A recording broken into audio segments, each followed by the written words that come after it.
So why does the US want to stay in Syria so bad? Like, what exactly are we doing there? Well, according to Nikki Haley, the psychic ambassador to the United Nations, we're there to keep watch on the Iranians now. It's not just about fighting ISIS, because, ISIS is our boys anyway, let's not kid ourselves. We gotta babysit the Iranians.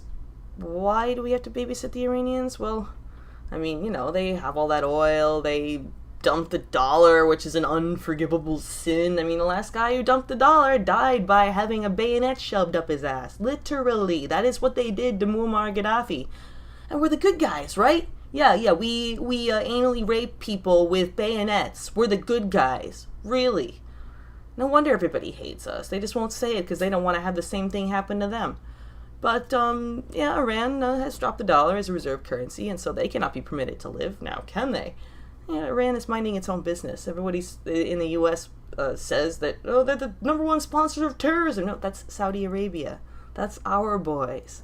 Iran, no, they don't sponsor terror. They have better things to do. They're generally non-aggressive. They haven't invaded another country in over 100 years. So, this whole demonization of Iran thing, which has now been stepped up with this, the Iranians are buying ads on Facebook to influence the election. Look, you didn't fool anybody when you did that shit with Russia. Nobody gives a shit about Russia, still. It's not going to work with Iran either.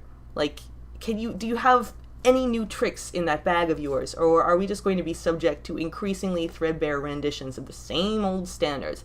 It's getting embarrassing. Seriously. It's time to put that shit to bed. Your propaganda skills ain't what they used to be. You're morally and fiscally bankrupt. And you're embarrassing yourself. Worse, you're embarrassing America.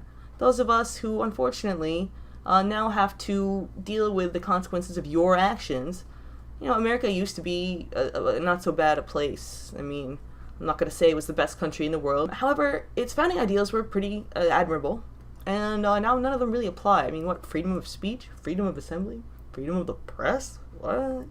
No, we live in a fascist shithole. And, we didn't used to. And you have some apologies to make, I think. Start doing that now.